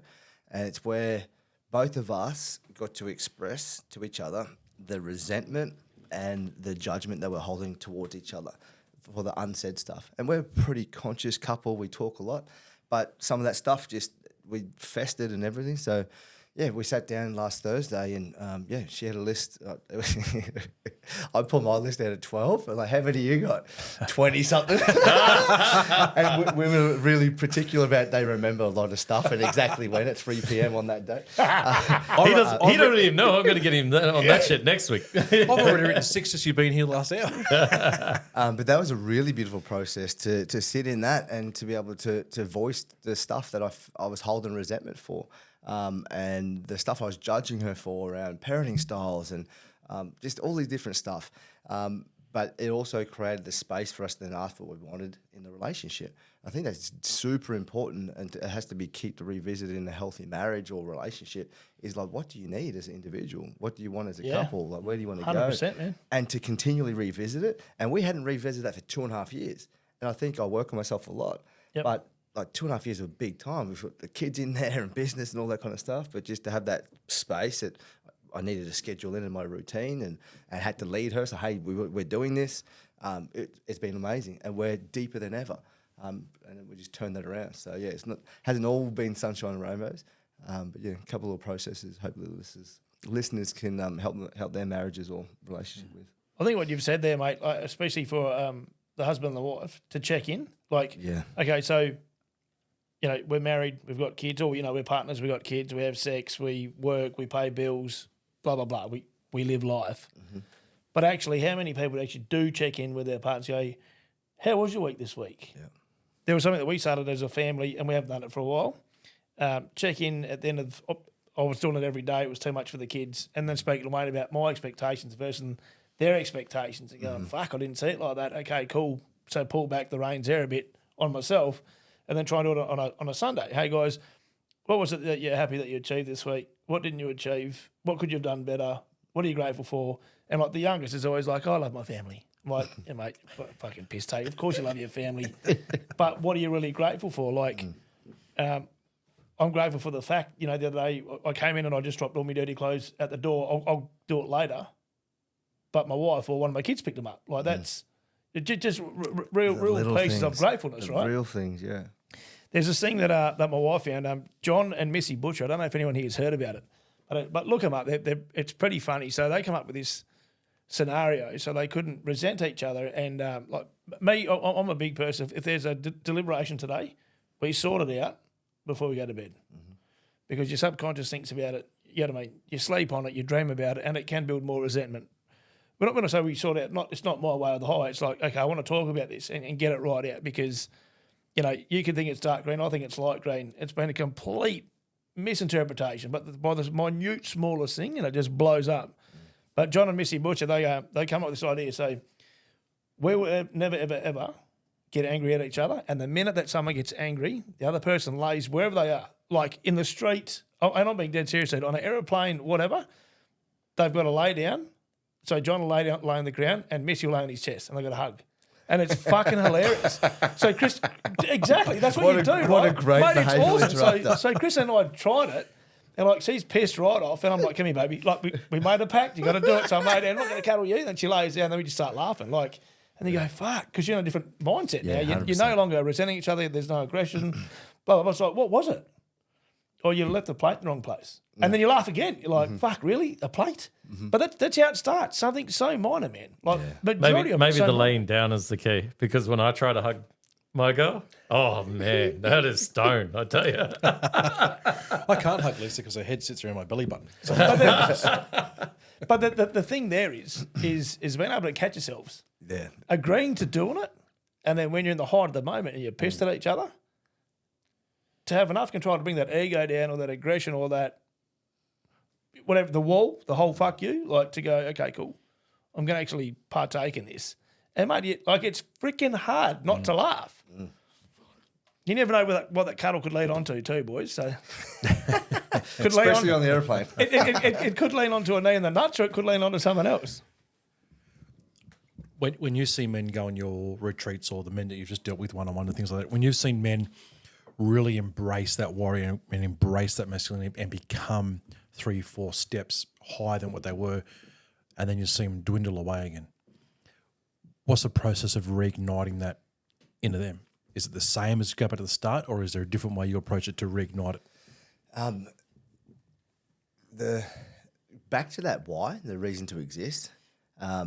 Coming back to there, so you always just starts with a conversation of like what's gone different, and majority of the time, the embodiment practices or the integration or the accountability, it's just dropped off. So it was amazing. This is really cool. The motivation's there. Oh, it starts to rain. Oh, the kids are sick, and all the excuses and reasons come up to go back to the comfort zone where it was easy, and so that's.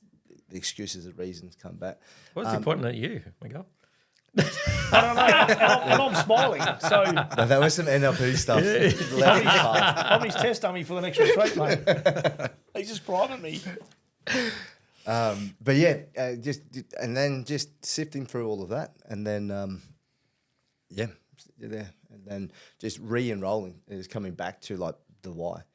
Why do you want to change? Why do you want to do this? What accountability? And then the solutions. So we're always big solution based. Like, what do you need to make sure that you follow through on that on X, Y, and Z, no matter what it is. Would you agree? Sorry, Go.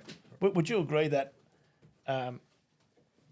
This is for the listeners out there and for the guys that come to your thing, and obviously the guys that come to AJ's with you boys. For the fellas that have just newly and freshly integrated. Like it's life changing. It really is, and I've been to some of these things, and it's like, oh my God, Reeve, you've spent all my life. So, for the guys that I suppose have been test crash dummies like yourself, myself, these fellas, you do stay on your journey, right? Mm-hmm. And you can see the warning signs coming. Oh, I'm about to slip into the wrong slipstream here. I've got to keep on my journey. Yep. But those guys that are the early stage, and they're transforming, if you like, from who they were to, or what they knew, what they thought they were to, like Jamie was saying, Who they are. who they really are, leaning into themselves. I believe you've got to find your tribe. Yep. Like so like you might just do a group of guys, right, 20 or 30 guys, and you've said, you know, to all them other young boys that are there, like, mate, we're all your uncles here, and there'd be some people out there be freaking out, going, you don't even know these people, how can you say that, blah blah blah. But I get it because I've felt the energies and all the rest of it. Would you agree that those guys that are in that class that you've just held, they are the tribe? And so when they move out of there, like, they catch up each week and they check in with each other. Like, I know that's what you guys do with the guys from Average Joe's, right? Yep. At the meetups. What's your advice on that for the guys out there that want to change and are too scared, I suppose, to go, what about if I fail? What about if I relapse and go back into it? What structure, what strength and resource can I pull on? Yeah, a secret, you're always going to fail. To realise that was the biggest real, especially with fatherhood.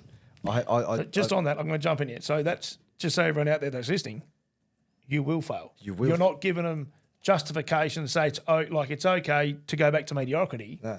In the change, you will fail. And as you keep going, sorry. Yeah, and the way that I describe it too, because a lot of men look at like life as linear.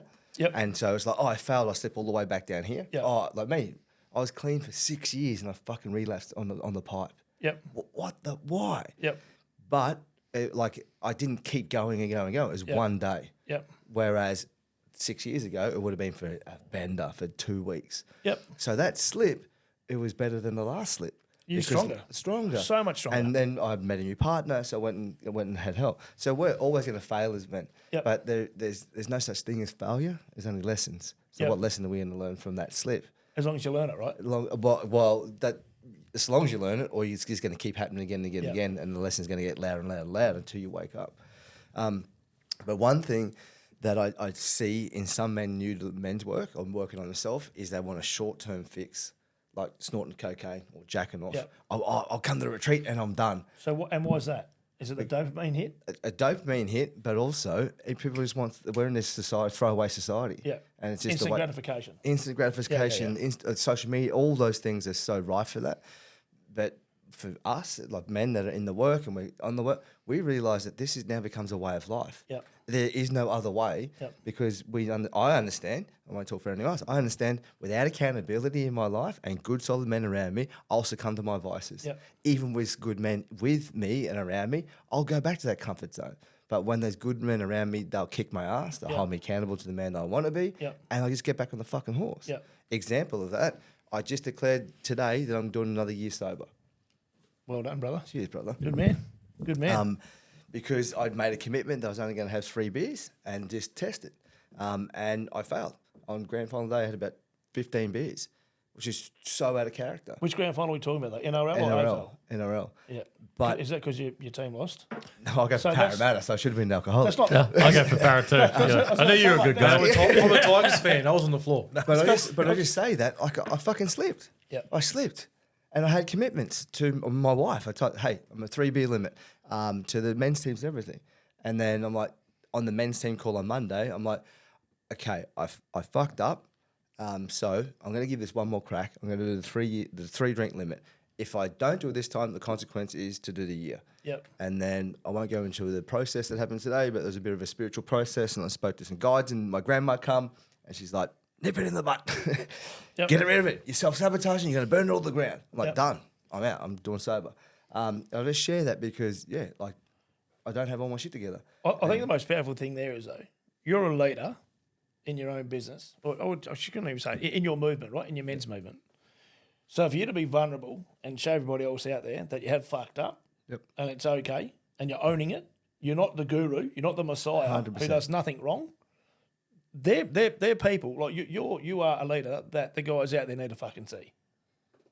Simple, mate, because we all do stuff up, and then I know myself. If when I stuff up, I am my own worst critic. Like, and the mental anguish that I give myself, the depression, the anxiety, the internal is phenomenal. So that's why I said, I suppose, at the start of this podcast, we are warriors, and holistically, like the internal warrior.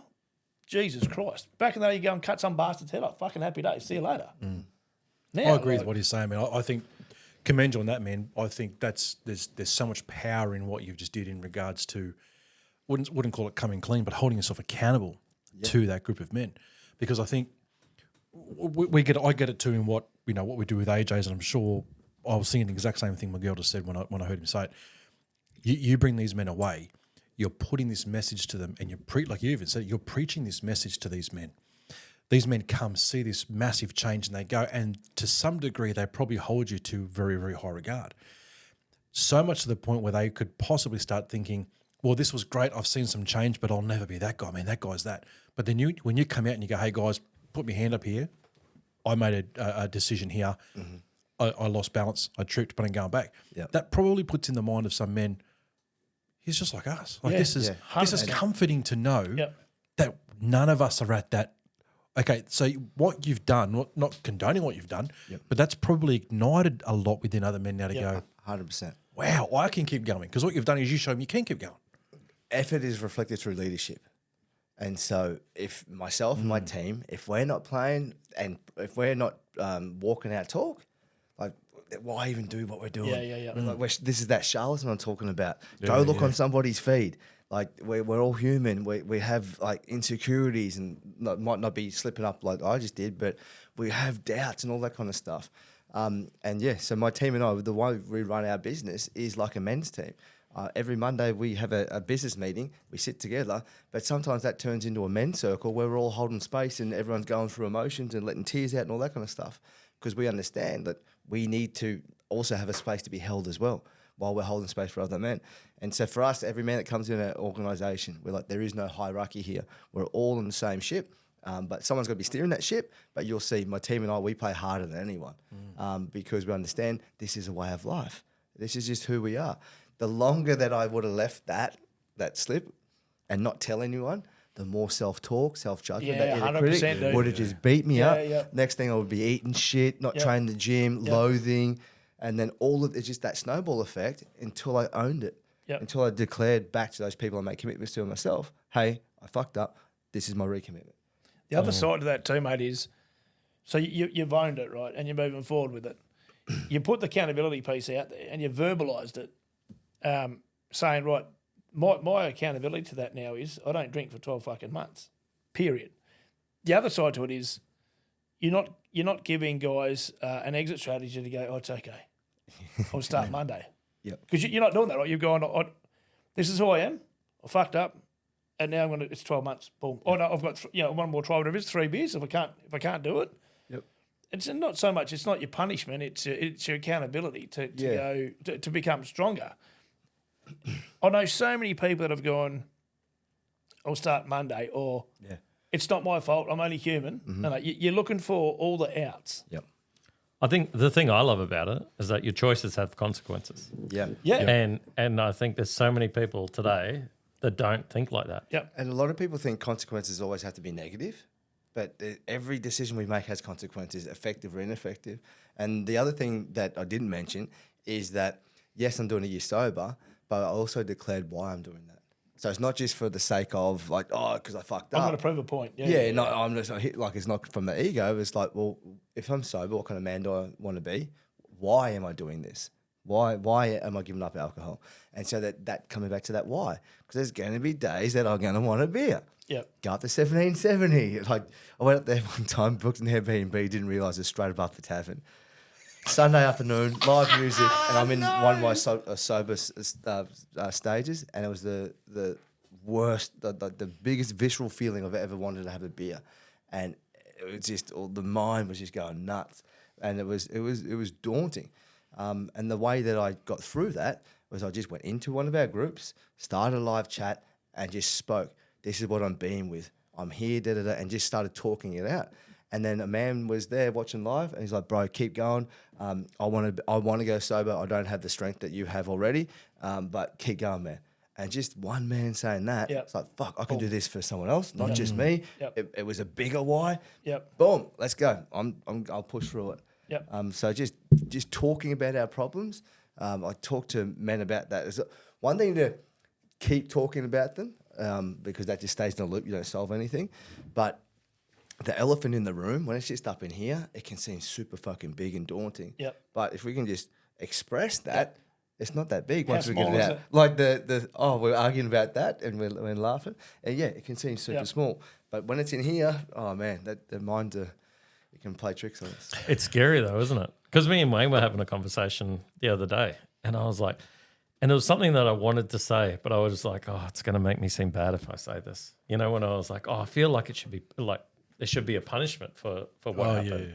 Yeah. You know what I mean? And now I know consciously that's not the right way to think about it, but that's how I was feeling. Yeah. So I had to say it. Do you know what I mean? So it can be, but it was a scary thing. Like it's like because we've got a really good friendship. We both respect each other, hold each other in really high accord. Mm-hmm. But I was like, oh, I've got to say it.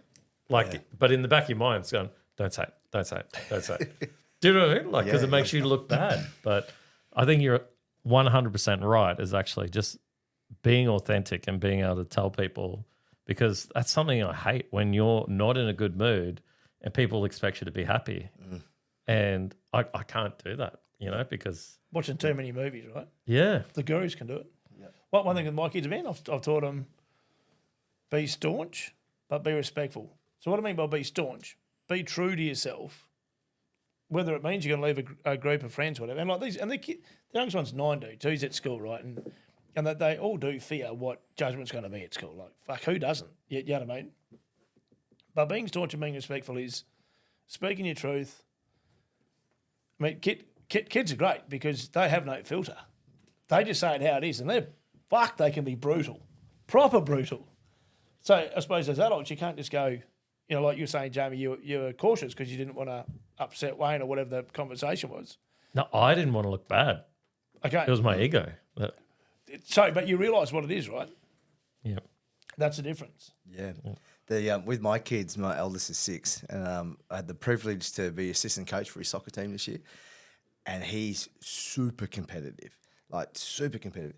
I saw Gary V. What a champion! He's a legend. He got some really cool thing. He put this reel up about, and it was interesting because he said under 6. He goes, the parent that says to a kid that's 6 that the soccer game isn't important, it's just a game, needs to be slapped across the 100%. Face. And I started listening. I'm intrigued. And then he said, if a young kid is getting taught that it's just a game, even though he wants it so bad, he's trying his best, just dulling and watering down these kids, this is why we have a generation of people pleasers. Yep. And so I'm like, cool. Okay, so he's competitive. What then do I need to teach him so that he can be a good human? Okay, and so over the year, taught him and all the kids how to be good sports. Yep. So helping the kids up, making sure they shake hands, look people in the eye, whether they win or lose, it doesn't matter, but always try their best. So, and the under 6 kids, there's no official keeping score. Yep. The kids know the score, man. They were telling me, hey, it's 3-0, and they know, they keep count. And to take that away from kids, yeah, man, I think we need healthy competition, especially as men. Like we need that. It's like we're suppressing that warrior spirit at a young age. 100%. Yep. What you're saying there, I remember, and I've had this deliberation many a times. So I was the coach for the Litchfield Bears Rugby League Club, I think for under 8s, 9s and 10s, more officer manager. There were some parents and really, really beautiful people of the club but very yes sir, no sir type of people. It's just a game. We're just here to have fun. So there'd be some kids on the team that literally just rock up just to chat, and it was their social thing. And there's other kids on there that seen themselves as Jonathan Thurston. Like they were there to fucking win. Make no mistake. So it's like, okay, how do I get the happy medium here and everyone wins, right? So let these other kids that were there just to be there and, would even rock up to training, whatever. Because we got, I wouldn't say reprimanded, but we got spoken to by the officials of the NRL, and then the club presidents would come and talk to us, and they'd filter down like, guys, we've got to change how we're doing things. It's not right, blah, blah, blah. We're all, pretty much a soft cock society today. But anyway, so I let everyone run out and do whatever they wanted to do. Well, not everyone, but geez, I'm trying to be so politically correct here and respectful of all the parents and all the kids that are on the team.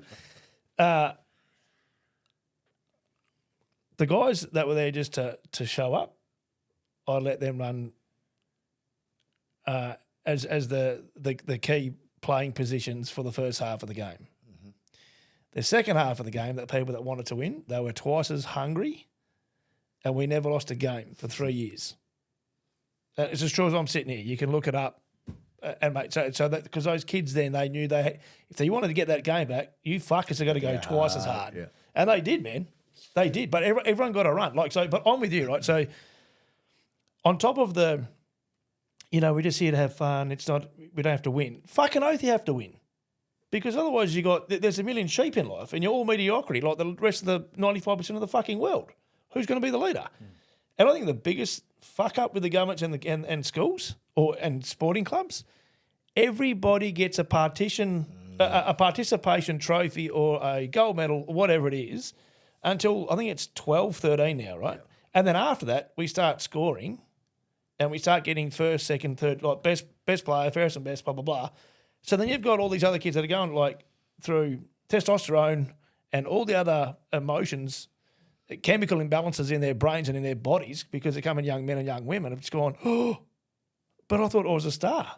And I've just been chucked to the fucking sideline. Mm-hmm. No, mate, you're setting them up for failure at one of the most critical times in their lives. Yep. Yeah, look, there's winners and second is the first loser. Correct. So what I want to talk about, though, is what we're sort of leading into all that is how important your peers are because, peer information to me, so people that I believe in friendship is way more important. So me letting my teammates down was way worse than my coach telling me that I did something wrong. Mm-hmm. Do you know what I mean? And a lot of people talk about why is it called average Joes? Because who wants to be average? But people rise to the level of mediocrity. So the people that you hang around. Mediocrity. Worcestershire. Yeah, Worcestershire. Yeah, you're picking up what I'm putting down.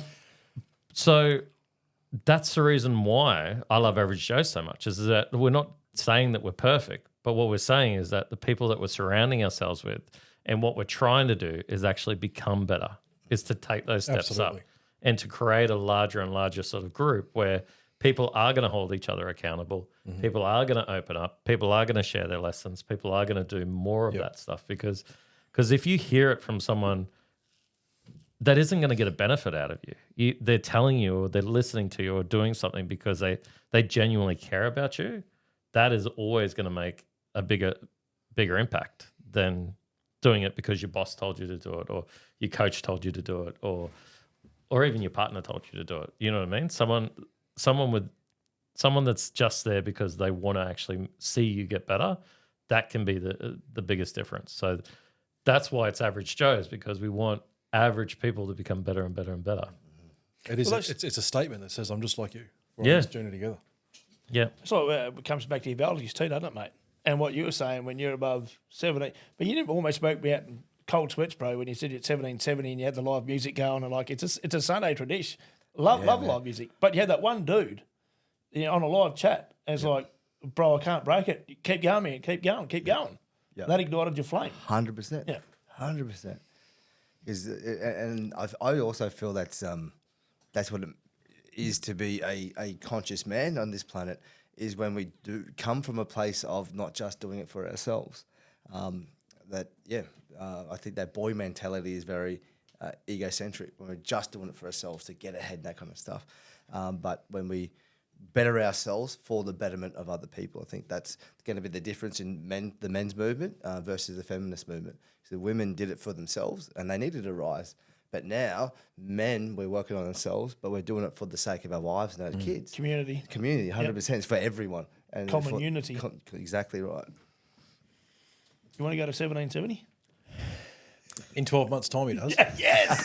Be the biggest spender of your life, mate. Do we do that? We book a 12-month trip. Bro, that's where I used to go surf all the time. 1770. I know we're laughing right now, but tying back to alcohol, there's so much tradition in Australia tied to celebration and booze, and it's there's one thing that because in the Mindfit gym we all give up something. So it's like, what do you need to give up in order to be successful? That's how we pitch it to every man, and it's interesting because when we talk about you're going to 3 months off the booze, what are you going to do when you hit the 3 month mark? What are you going to do to celebrate? And it's like, oh shit, I'm going to hit it. I was going to get back on the piss. Yeah, wow. And it's like, well, okay, then we'll tap back into your why. Why did you want to do it? And majority of the time is to be more present and healthy and everything like that. Cool. Well, why don't you do something healthy and bring the kids along and that kind of stuff and have a picnic or go to surf and have that kind of celebration and break that, because it's so deeply ingrained with us men. I know Mum, bless her heart, she did the best she could.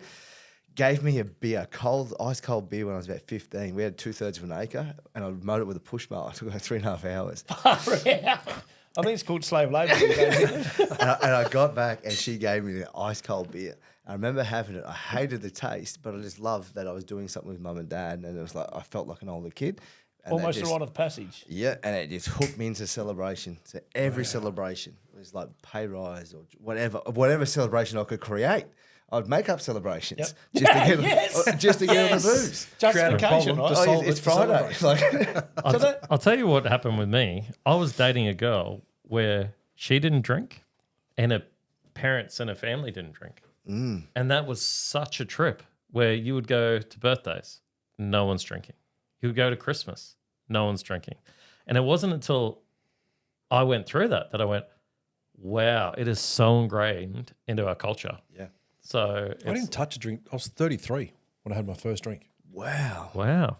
Didn't touch a drink. Yeah. And even now, you guys know I'm not a big drinker. I enjoy a red wine or enjoy a whiskey. Not even a big beer guy. No, didn't drink at all till I was 33. But there's a massive but. Lolly snake. Well, not even lolly snakes. Lollies. Wait, would you give up lollies? Lollies. Don't mention it, fellas. Lollies and red meat, dude. Oh, that's wrong. If something happened and the only thing we could produce was red meat and lollies, this guy would be as big as a Taj Mahal. Never give up red meat, mate. So on what you were saying there before, mentioned right? I find it really funny and interesting. Like I watch some people that are leaders in their own rights and influencers in Australia or even in the world, and they do that thing called 75 hard. 75 hard days, no piss. On the 76th day, they're celebrating on the piss. It makes no fucking sense to me, man, at all. The other thing is, like you mentioned, celebrations associated with drinking, but so are the opposites of the celebrations, all the downsides of life, right? Whether it's someone's funeral or We've spoken about this at length in previous, or maybe not in previous podcasts, but just in general chit chat. When you find your right tribe of people or the people that you want around you, what do you generally do, right? Oh, mate, I'll grab a cart and I'll come over. Make sure you knock with the elbows. You know what I mean? Like, and you're on the piss. It's not your fault, mate. You're a good, even though you've been a complete dickhead, it's everybody else's fault. So the advice you're getting is from the wrong people, I suppose, and they're telling you what you want to hear, and you're just fucking drowning it with more piss. Wake up the next day, it's been suppressed again, hungover, boof, and off the cycle goes. Yep. It's crazy, hey? Yep. Do love a nice cold beer, though. Pack of lollies, and maybe? a lolly snake and a big steak. Just a pack of the snakes would do good. He almost gets orgasmic, eh? Well, lads, that was unreal. I got so much out of that. Oh, Jamie, you want to add anything, buddy? No, I'm good for once. Miguel? Mate, I'm like absolute. I love being part of the podcast. It's this is my thing for the end of the week. Blaze to my chill down time, mate. Switch off from the businesses and whatever else we're doing. But this is a big highlight, this podcast for me, and I reckon I'll be sitting with this, mate, for the next week, just downloading. I'll probably even reach out to you, dude, and see when you're doing your next retreat and stuff. Yeah, beautiful. I'll bring the carton. and see what we do with it. Smash! Well, look, I wrote a few things down as we were obviously talking today, and I've kind of compiled it into a few points here at the end on what it means to awaken your warrior spirit, awaken the warrior within, sorry. I've written down, a warrior shows composure and remains calculated. A rites of passage is important at any age. If you want to see change in something, you have to change something. To begin to make change, start at your core values. You're always going to fail, but it's not failure, it's lessons. Create a tribe to be accountable and to continue to kindle the flame. And effort is reflected through leadership. Mate, before we go out, tell us about your book. Yeah, so learning my value system, like that story I mentioned, it's been the most pinnacle backbone and a tool that I believe, and when I teach it, that it should be taught in schools. And every kid should know their value system before they leave school. So as they say, have a tool to understand who they are. And I've developed it, and there's like 4 different of my mentors together to put that book together. So I give that away. It's a free magnet that I just put out to the world, and if more people could have their values and unlock their values and know their values consciously, I think the world's going to be a much better place. So people can get this off your website? Off the website. There's a free link. You just put your name in, email address, it gets sent. And the way that we've done it is it's all written, and there's this, it's like literally go get a black pen, go get a highlighter, and this is how you do it. It does take a little while. So this is the very first thing we teach men in the MindFit gym, and some of them will take about 3 days. So it is a process, but don't avoid it, lean into it. And the most important thing I'll say is there's one thing to know your values, but then to know exactly what they are. Like I mentioned, my value of trust means trusting the divine path that's laid in front of me, where my wife's value of trust is nothing like that. And so there's words, like we may think that we have the same value, like integrity. A lot of people, I value integrity. So do I. What does that mean to you? Yeah. And it's 2 completely different things. So getting really clear on what your value is and what it stands for, then those discussions can happen. And the biggest assumption I made was that everyone thinks the same. And that was the biggest downfall when I first met my wife. We just kept butting heads. I had to realize that we're completely different. And the only way I'm going to know is by asking, not assuming. And so, Awesome. Well, mate, thanks for joining us. So, guys, you can jump on Blaze's website, which I'm sure it's here, www.blazegrinner.com. Unlock the Warriors Code Playbook. Gives away for free, so you can jump on his website or reach out to him. I was checking the website today. All the details are there for the 3-day retreat coming up, the Blokes Venture, also for the MindFit Gym, but they can get a hold of you and get a hold of your stuff on your website there. Mate, thanks once again for joining us, buddy. Truly, that was exceptional. Really, really good. More than welcome. Thanks for having me, man. No, loved it. One thing I'll just say to the listeners as well, if it's okay, is some men, I say I'll talk to anyone on Messenger. Some men don't know how to start a conversation. If you don't know how to start a conversation, but you want to start the conversation, hit me a shuckers emoji in Messenger, And I know what that means. And it means I'll start the conversation. Because some men just like, I don't know how to say I need help or hey bro, like whatever it is. Just put an emoji. Let the sharkers, let that do its thing. And then I just like, you don't have to reach the website. Just hit me on Messenger. I'd rather talk to you face to face or in person than going through a website or a book or something like that. Let's have a chat. Let's have some substance to it. For those old fellas out there that don't know what a sharker is on an emoji, just hit him up, say, hey, mate, I know you Or go to Hawaii for a while. Yeah, but Was it Reggie Ditch when I was a kid, I think it was? Well, mate, thanks again once again, mate. It was legendary. Really, really good, mate. Appreciate it. Thanks, man. Well, guys, thanks for joining us here at the Men's Collective podcast. We are the Average Joes, like we say every week. First of all, huge shout out to our sponsors. They really have enabled us to do what we do. Jump on the website to see all of our AJ meetups, see where we are, our times, our locations, and make sure you get along to it. Gentlemen, thanks for joining us. Enjoy your rest of your week. It's fantastic. Thanks for having us, Uncle Wayne. See you, boys. See you, boys. Have a great weekend, gentlemen. Cheers.